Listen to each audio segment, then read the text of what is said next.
Hi.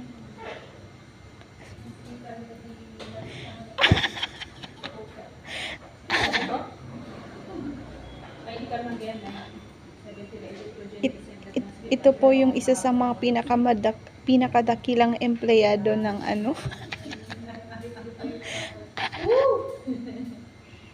Siya po ay isang huwaran. Tignan nyo naman, lagi po yung overtime. Kasi laging Laging puyat.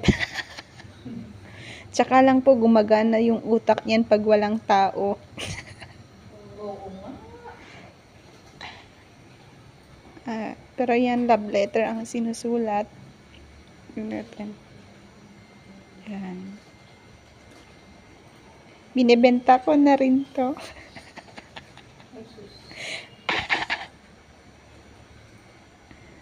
Yan. Di ba? Mukhang matapang to.